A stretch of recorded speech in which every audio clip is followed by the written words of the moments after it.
Muy buenas tardes, sean bienvenidos a todos nuestros oyentes. En esta ocasión tenemos a dos importantes personas de uno de los institutos que ha llevado a cabo un gran trabajo a favor de los recursos naturales y en general en énfasis en esta actualidad de la Agenda 2030.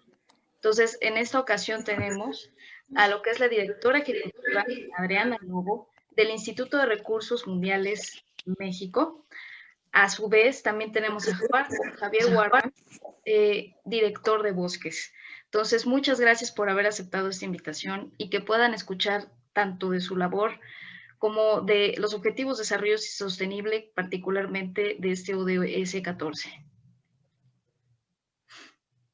Muchas gracias, Dora. Un placer estar contigo y con las personas que nos van a acompañar.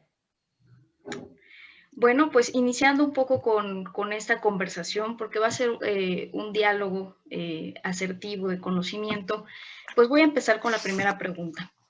¿Cuál ha sido la labor de este instituto para contribuir al cumplimiento del Objetivo de Desarrollo Sostenible 14, Vida Submarina, de la Agenda 2030?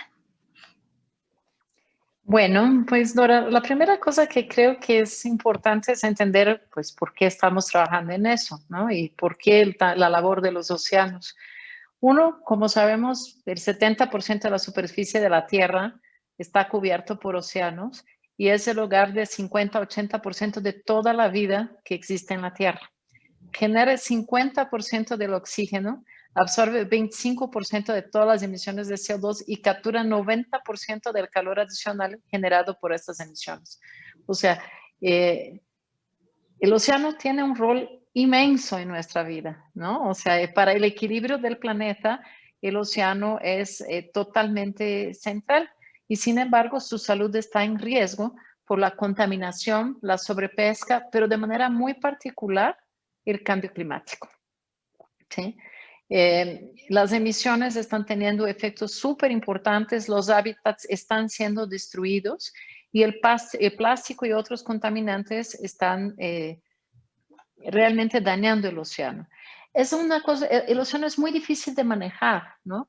Si son difíciles de tomar acciones en México o en Brasil o en cualquier país, imagínate el océano. El océano es de todos, pero no es de nadie, excepto una pequeña franjita que tiene gobernabilidad directa por los países.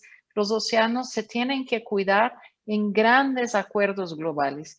Y por eso es muy importante lo que es el secretariado para el panel de alto nivel para una economía oceánica sostenible, que es donde WRI es a nivel global el secretario.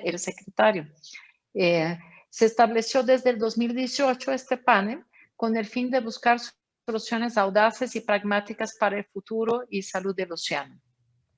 Es una iniciativa mundial única. Hay 14 jefes de Estado. México es el jefe de Estado de México es uno de ellos. Nuestro presidente es parte de ese grupo en que gobiernos, empresas y grupos de expertos desarrollan una hoja de ruta que ayude a cambiar rápidamente hacia una economía oceánica sostenible. Está Australia, Canadá, Chile, Fiji, Ghana, Indonesia, Jamaica, Japón, Kenia, México, Namibia, Noruega, Palaos y Portugal son los países que hacen parte. Nosotros empezamos el trabajo con océanos hace poquito en México, el año pasado. Ya teníamos más tiempo como parte del Secretariado Global, principalmente brindando apoyo al gobierno de México en la implantación de las actividades del panel en México, ¿no? Se han publicado varios blue papers, varios documentos, ¿no? Sobre el océano como una solución al cambio climático, la parte económica, ¿no? Entender cómo podemos usar el océano para nuestra economía, cuáles son los beneficios y cuáles son los costos, cómo hacer una recuperación al sur sostenible, o sea, frente al COVID, ¿qué es una recuperación tomando en cuenta? Y muchos temas con relación a hábitats críticos y de biodiversidad también. Javi, ¿quisieras completar? Muchas gracias, Adri. Pues nada más reiterar, como dice Adriana, es un trabajo relativamente nuevo dentro de la agenda, tanto para WRI a nivel global y más en México. Tenemos apenas, como bien dice, un año trabajando en ello y hemos logrado también irnos incorporando en algunos otros proyectos. Parte también estamos trabajando en lo que o sea, en esta parte intermedia entre océanos y tierra, que es la parte de manglares y ecosistemas costeros, ¿no? Y la parte de manglares no solo es importante para la agenda de terrestre, sino también son hábitats de los cuales depende mucho la vida oceánica. Son los viveros, son los cuneros de muchas especies también para los océanos en donde estamos trabajando. Y ahí ya estamos trabajando en un pequeño proyecto en Tuxpan, estamos trabajando también en algo sobre valoración económica de manglares y ecosistemas. Entonces son otros proyectitos también en los que vamos metiendo algunos de estos elementos que van añadiendo a la agenda de los ODS. Nada más.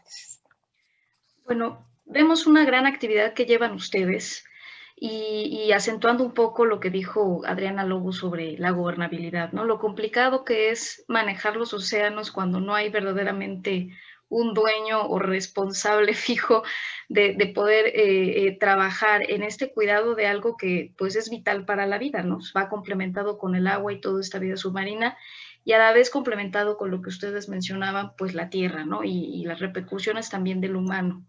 Entonces, en este caso me llama la atención, viendo que el instituto tiene una serie de proyectos que están llevando a cabo.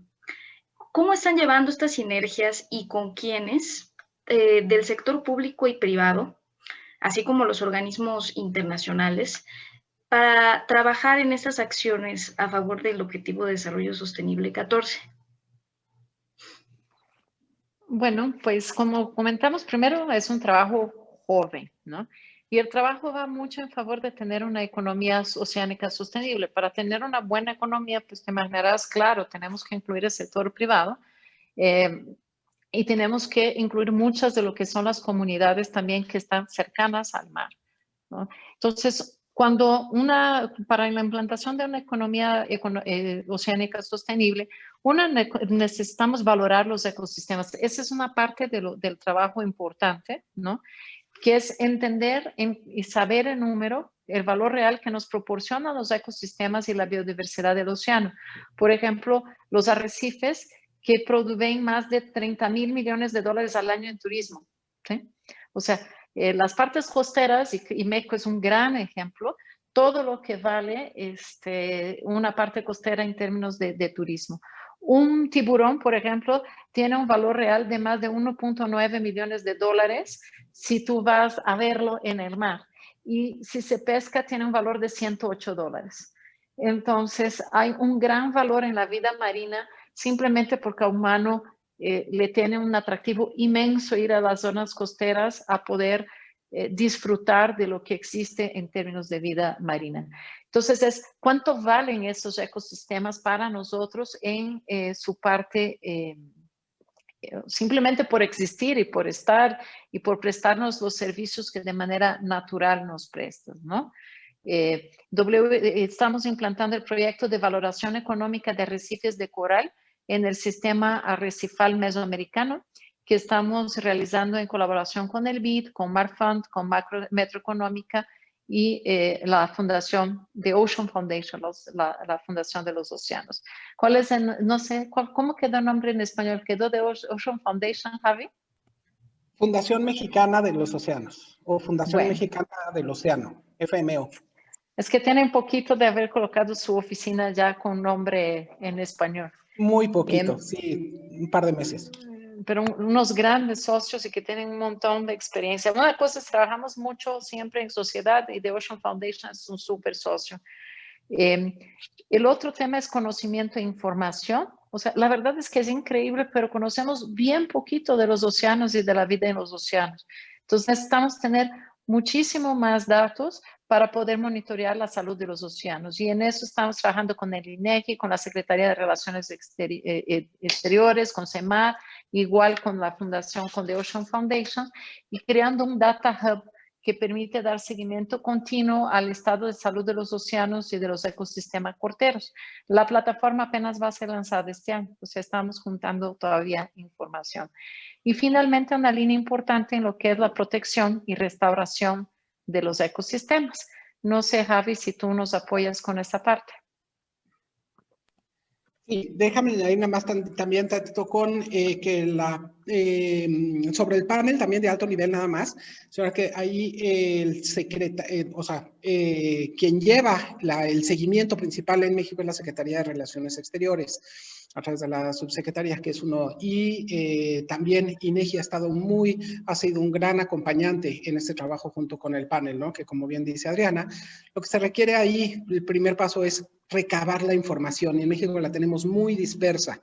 Como al no haber tenido al no tener una entidad que maneje, ¿no? Toda la cuestión de mares la tenemos dividida entre Semarnat, con los ordenamientos, con la Secretaría de Marina, con la parte de agricultura, o sea, con la pesca que depende de agricultura, etcétera. Entonces, existe información, pero muy dispersa, y eso no nos permite seguir adelante. Entonces, esta colaboración y este Data Hub que mencionaba Adriana es importantísimo para poder saber qué hacer, ¿no? Para seguir estos pasos hacia adelante. Y este otro trabajo que hablaba sobre también, otro colaborador importante es también el INEC, con quien estamos, el Instituto Nacional de Ecología y Cambio Climático, con quien estamos trabajando particularmente en un proyecto para conocer el valor también de los ecosistemas costeros como una medida también de adaptación al cambio climático y de estas soluciones al cambio climático basadas en la naturaleza. No solo la parte de absorción, ¿no? La parte de mitigación, todo lo que absorben los mares y los ecosistemas costeros, sabemos que los manglares pueden captar hasta 4 veces más de carbono que un bosque terrestre, y por otra parte, pues nos fungen también como seguros y como barreras a las inclemencias crecientes del tiempo, como son huracanes, etcétera, etcétera, ¿no? Entonces, y en este trabajo es con el INEC, y con el INEC además, o sea, este trabajo con el INEC también lo estamos llevando a cabo con The Ocean Foundation y con una serie también de investigadores, de colaboradores, que eso es algo también, la cantidad de investigación que tenemos en México en ecosistemas marinos y costeros es muchísima, ¿no? Entonces, por eso, y nada más vuelvo a insistir, la importancia en tener este sitio único donde tengamos toda la información de mares y costas de manera conjunta. Pues primeramente los felicito por esta propuesta. La información, efectivamente, dentro de la labor que hemos nosotros trabajado y lo que nos han transmitido muchos otros agentes de cambio, incluyendo a la directora ejecutiva del Fondo del Arrecife de Mesoamérica, con la que también ya tuvimos oportunidad en algún momento de entrevistar. Pues sí, nos dice que el gran reto ahora es tener una información homologada precisamente de todo lo que repercute, no solo directamente del océano y todos sus recursos, sino lo que repercute directamente en los océanos, para tener una guía, una hoja de ruta clara, qué es lo que tiene que ser prioridad, en qué orden manejarlo y con qué indicadores. Y en este caso, bueno, complementando un poco, precisamente dentro de estas repercusiones que nosotros estamos viendo del cambio climático, que es el gran tema hoy, y diría la segunda pandemia, ¿no? La segunda ola que puede peligrar a la vida humana, y si es que, aunque no queda totalmente claro, una de las repercusiones también de que exista este tipo de combinaciones pandémicas. Y por el otro lado, bueno, la huella de carbono humana que se generan en las ciudades, pues ¿cómo está impactando esto en la vida submarina? Bueno, yo no sé si has tenido la oportunidad alguna vida, pero los que han tenido creo que tendrían claro de tener un acuario de agua salada en su casa o de haber cuidado un acuario de agua salada. Si se mueve un tris la salinidad, se muere todo. Si se mueve tantito el pH, si no está la temperatura ideal, la verdad es que la vida marina es súper frágil, ¿no? Súper frágil. Entonces, cuando uno mira esa inmensidad y uno no conoce lo que va abajo, uno tiene poca sensibilidad a que pequeñas variaciones de temperatura y de pH pueden ocasionar pérdidas gigantescas en los océanos. Y eso es lo que desafortunadamente viene pasando. Con el cambio climático y la subida de temperatura, ¿qué pasa? Hay una pérdida de oxígeno, el océano se acidifica, o sea, sube el pH, y hay una muerte importantísima de vida marina. La pérdida que ya tenemos de coral es tremenda, es más del 50% de los corales del mundo ya están perdidos, ¿verdad, Javi? ¿Te acuerdas del porcentaje? Es tristísimo. Como 40%.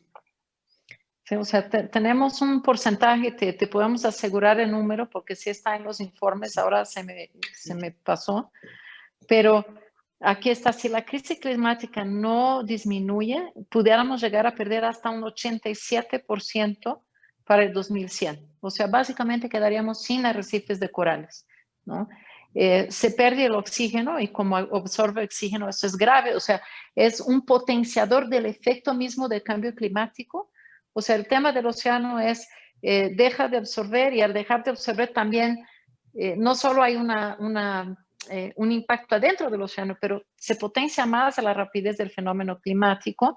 Hay un aumento de salinidad que tiene efecto en biodiversidad, como comenté, en calidad de agua, las pérdidas de ecosistemas, sin duda, ¿no?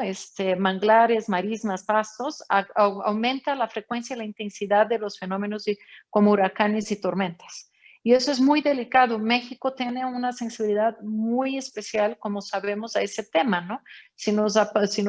Y todo Centroamérica, o sea, cada vez que nos llega un huracán, sabemos muy bien que se puede llevar para las poblaciones costeras infraestructura que nos tardó 10 años en construir, o sea, las pérdidas son muy grandes y pues cada vez es más fuerte. El tema del sargazo, ¿no? Que nos cambia mucho lo que es el tema del turismo, particularmente en nuestro Caribe, y el impacto de la pesca, porque la pesca también es una actividad productiva importante, pero además es uno de los recursos de alimentos para el mundo que son delicados si tenemos una pérdida importante. Entonces, como vemos, hay una pérdida gigante frente al cambio climático, además de lo que vamos ocasionando directo en las costas por contaminación, sea por plásticos, que vemos que los impactos van mucho más allá de la zona costera. Se encuentra peces con residuos de plástico en el estómago lejos, kilómetros y kilómetros más allá de la costa, y el tema de cómo vertimos nuestras aguas negras, que todavía en gran parte siguen al océano y sin tratarse, ¿no? Y que también tienen impacto sobre la vida. Pero vamos a decir, el más amplio y el más profundo, sin duda, es lo que está pasando con el cambio climático y el tema de los plásticos que está muy, muy fuerte, que tenemos que reaccionar de manera muy importante. Y sí, la pandemia ha tenido un impacto negativo súper agudo y súper claro porque hemos creado una utilización de plástico extraordinariamente más alta que la normal.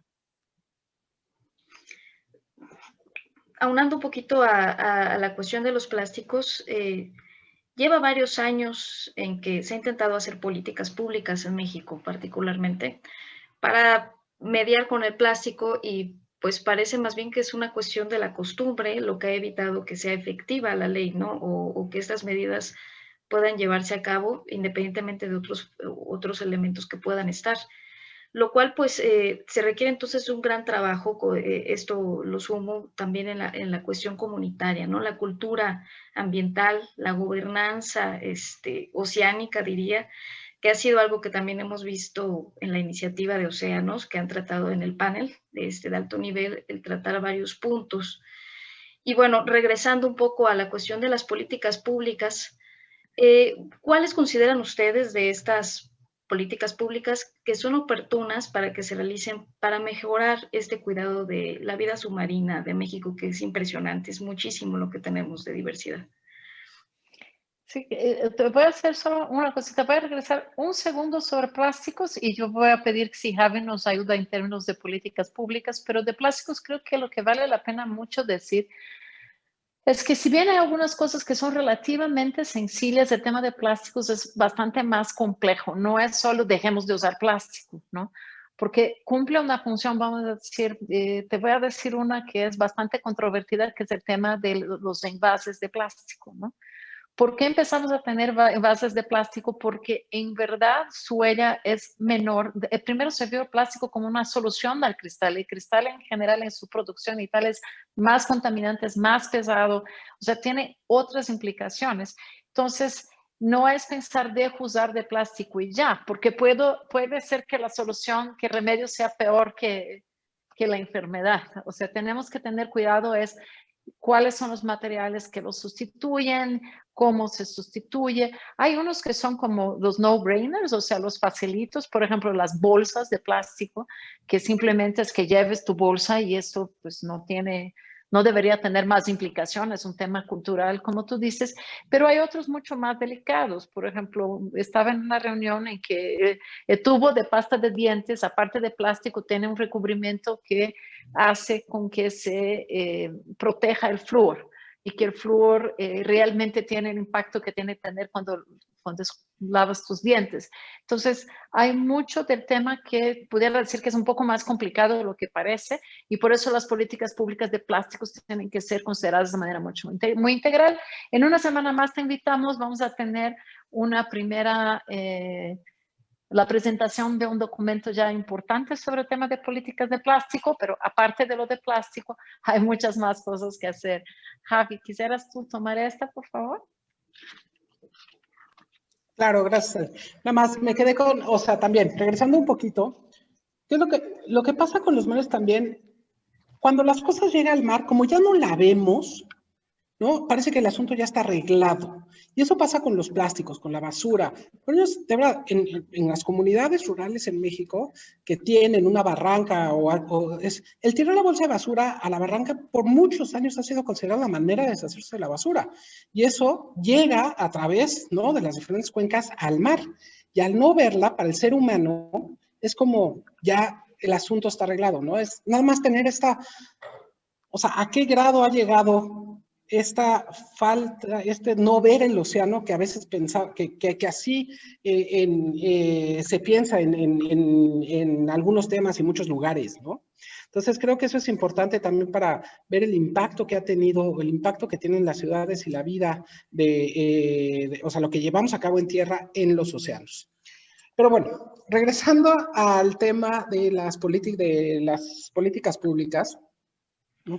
¿Cuáles son estas políticas públicas oportunidades? Sí quiero mencionar que el trabajo que se ha llevado a cabo en el panel de alto nivel ha servido para poner un poquito de orden sobre esto, ¿no? Se logró hacer para los resultados del panel este documento, un documento de transformaciones que incluye las recomendaciones de política, las acciones para implementar, para promover este océano sostenible y una economía oceánica sostenible. ¿A quién le toca? Etcétera. Y en estas, o sea, tenemos lo que ya habíamos mencionado es en materia de datos y de conocimiento, tener un mucho mayor orden de los datos que ya tenemos, de la información que ya tenemos para tomar las decisiones apropiadas. Y esto el INEGI ha tomado un liderazgo, ¿no?, fundamental para tener este data hub, este centro de información de mares y costas en México que nos ayuden a tomar esas decisiones. Número 2, otra cosa que tenemos en sí el gobierno de México ha trabajado ya durante muchos años al respecto a través de la Semarnat, es la planeación marina, los ordenamientos marinos. Esos existen ya algunos publicados, el del Pacífico Norte, el del Golfo de México, algunos por ahí sé que están elaborados y no se han logrado publicar, pero el trabajar y el tener estos documentos de ordenamiento marino, y dos, que no solo aplica al ordenamiento marino, sino también al terrestre, el legislar para que estos documentos de ordenamiento de verdad tengan los dientes y sirvan y tengan la obligación los diferentes actores de darle seguimiento, ¿no? Y tener castigo, digamos, pues, no quiero decir castigos, pero repercusiones a quien no lo siga. Pero los documentos de ordenamiento, de planeación territorial son fundamentales, insisto, tanto la parte territorial como la parte marina, ¿no? Otro, en protección de ecosistemas tenemos, o sea, las áreas naturales protegidas marinas también son importantísimas. En esta administración se ha, digamos, avanzado con los pocos recursos que se tienen, pero, por ejemplo, la declaratoria de área natural protegida de las Islas Marías ha sido un paso importante, y seguir con los planes de manejo para las diferentes áreas. A finales de la administración pasada se hicieron diferentes declaratorias, para áreas de protección marina gigantescas, pero pues solo se han quedado en papel, y si esto no lleva a un mejor, a tener documentos de cómo manejarlos, pues no servirán de mucho, ¿no? Las declaratorias son buenas, son muy importantes, pero los documentos y las acciones para que estas declaratorias de verdad se manejen como tal son muy importantes, ¿no? Otra fundamental es el manejo de aguas residuales.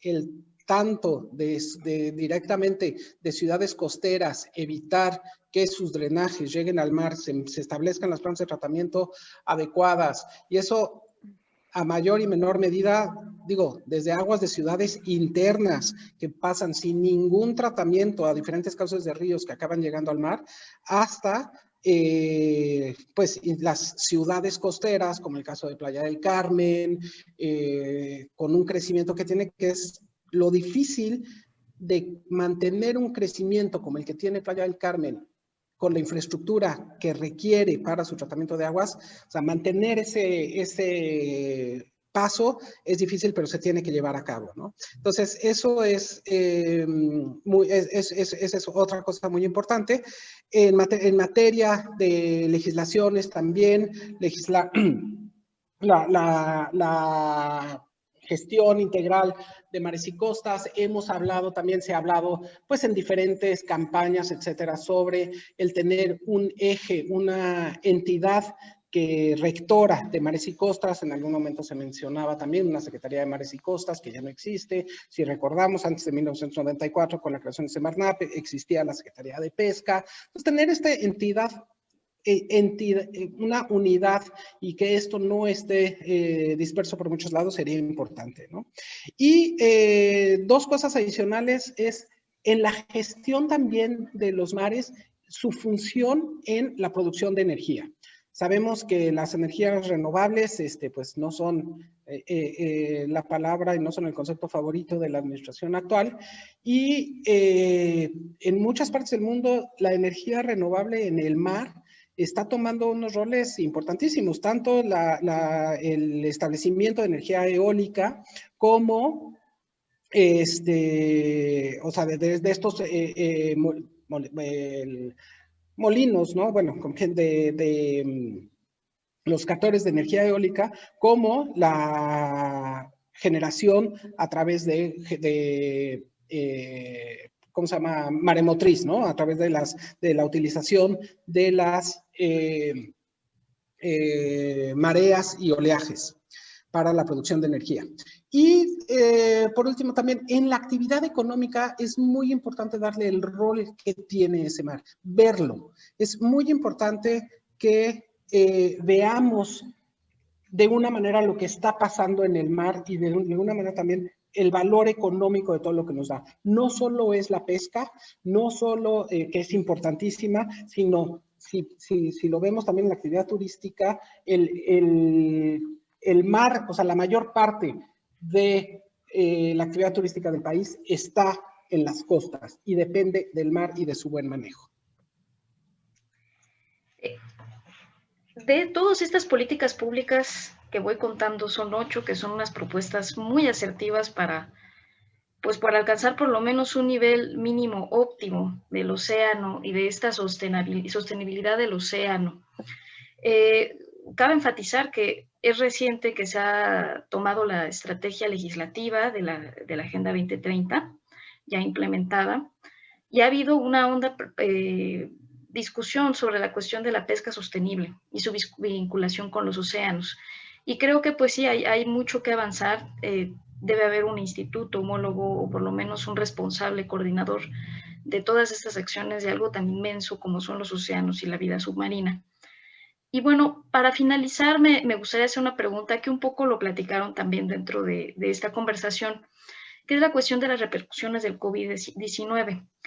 Y a la vez de eso me gustaría también enfatizar un poco en lo general de sus proyecciones futuras como instituto, o sea, cosas que quieran ustedes mencionar a la población y a los tomadores de decisiones que están escuchando para que puedan acercarse también con ustedes. Pues muchas gracias, Dora. Bueno, el tema del COVID pues nos ha repercutido en todo. Uno de los temas con el mar, sin duda, es el tema de la pesquería, que sí se ha afectado, sí ha habido una disminución y eso afecta tanto la seguridad alimentaria como los medios de vida de los pescadores a pequeña escala. Los ecosistemas marinos también han presentado un aumento en contaminación, principalmente por plástico. Ves que ahora hasta los cubiertos del restaurante lo ponen en un plastiquito que se usa a veces, o sea, hay mucho plástico nuevo involucrado, más lo que es todo el material de los cubrebocas. O sea, sí ha habido un tema de residuos que, híjole, sí tenemos que considerar. El otro, sin duda, es el tema del descenso en el turismo, que también afecta la calidad de las comunidades costeras. En el mundo se perdió más de 7.4 mil millones de dólares de PIB en los estados insulares en desarrollo. O sea, nosotros también en México, sin duda, hemos perdido una cantidad importante por turismo, ¿no? Entonces, sí se tiene que hacer una recuperación económica post-COVID.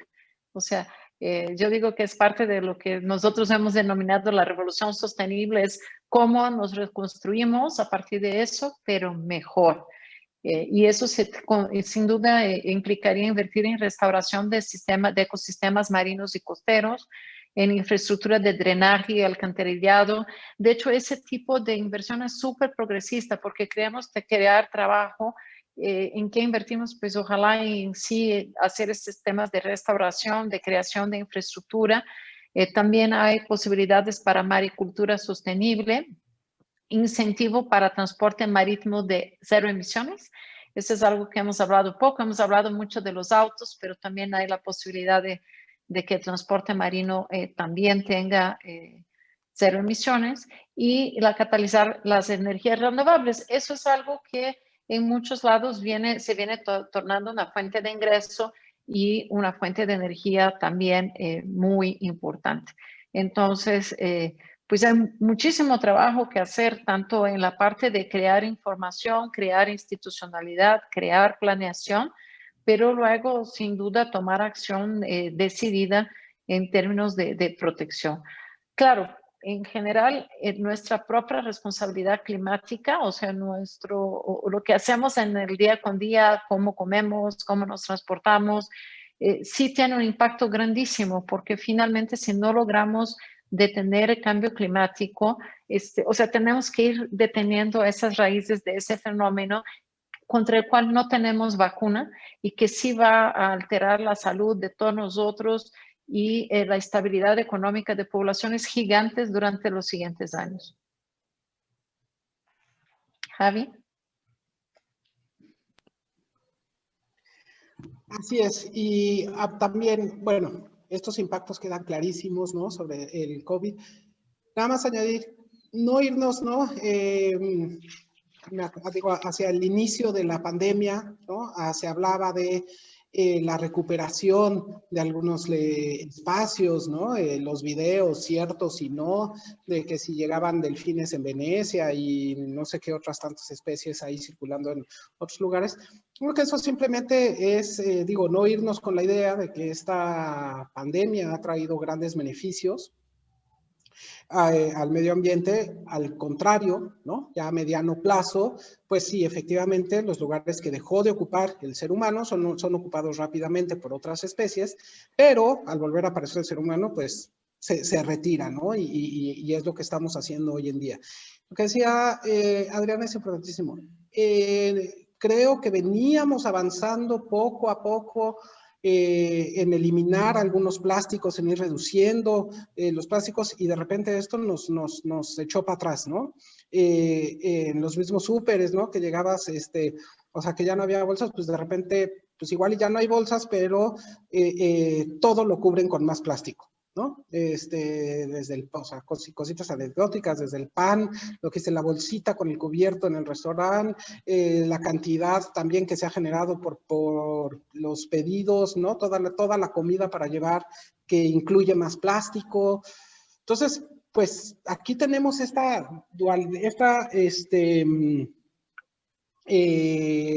digamos, este problema entre el uso de plásticos, ¿no? O sea, vemos el plástico como una manera de sanitizar.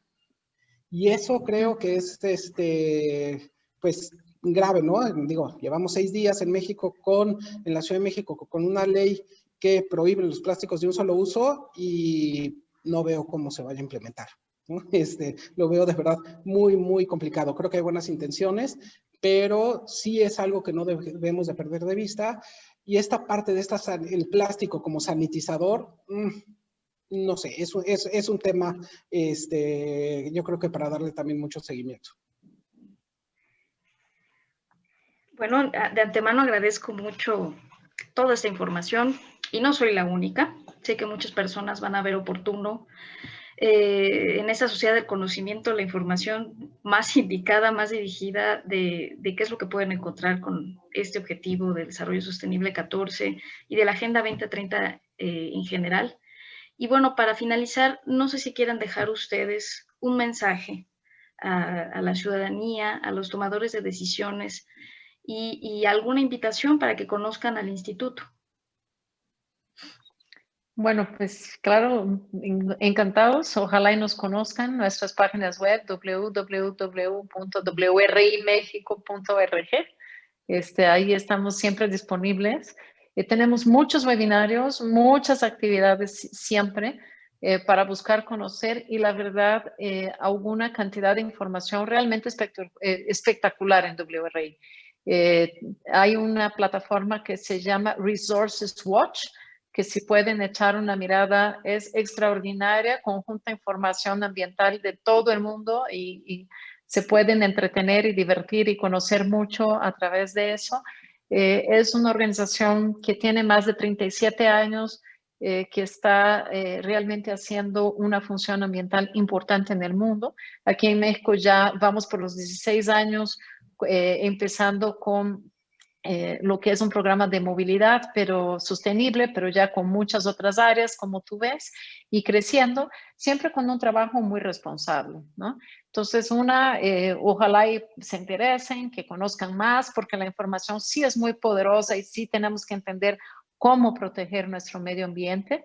Y dentro de eso, creo que la gran invitación es que cada uno de nosotros en el día con día tuviéramos una gran conciencia de cómo proteger el planeta es proteger nuestra propia vida, ¿no? Que todo lo que hacemos sin conciencia nos quita un pedacito más de planeta, que es nuestra casa, y que todos tenemos una función desde lo que comemos y colocamos en nuestra mesa, cuánto consumimos, qué consumimos, con qué vehículo vamos al trabajo. Y ojalá en la parte de plásticos, de no consumir los plásticos, de buscar evitarlos en todo, y estar siempre muy atentos y muy colaborativos. Yo creo que la vida siempre regresa a lo que uno es capaz de dar, y en ese caso necesitamos mucho tener una nueva relación.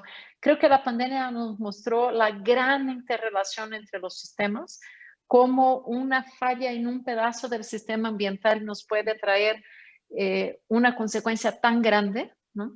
Y esperamos que eso también nos lleve a todos a pensar que nuestras acciones cotidianas pueden cambiar, que no nos cuesta mucho y que podemos hacer una gran diferencia para el futuro de nosotros mismos y de todo el planeta. También, Javier, por favor, si... No mucho más. Agradecerles, ¿no?, la oportunidad también de haber platicado con este tema y simplemente añadir, lo único que añadiría es que hablar del ODS 14 y de los océanos es muchas veces hablar de algo que no vemos mucho. Insisto en esta parte de que parece que lo que pasa en los océanos no lo vemos y traerlo a colación, hacer visible esta problemática es importantísimo. Entonces, pues agradecemos mucho haber tenido la oportunidad de tener un granito de arena, puesto un granito de arena en esta visualización de esta problemática y estamos a sus órdenes para pues cualquier información adicional o digamos acceso a algunas plataformas que quisieran tener con muchísimo gusto. Gracias. Pues muchas gracias a ambos, Javier, Adriana Lobo, quien está a la cabeza de este instituto en México y que ya está siendo muy bien difundido en nuestro país y en varias regiones. Lo digo con conciencia cierta y comprobada de muchas personas que hablan muy bien de ustedes. Entonces, bueno, invito a todos los demás también a poderlos conocer y que pues haya las maneras oportunas y las coincidencias para próximas colaboraciones. Muchas gracias, Dora. Muy amable. Esperamos Muchísimas hablar pronto. gracias.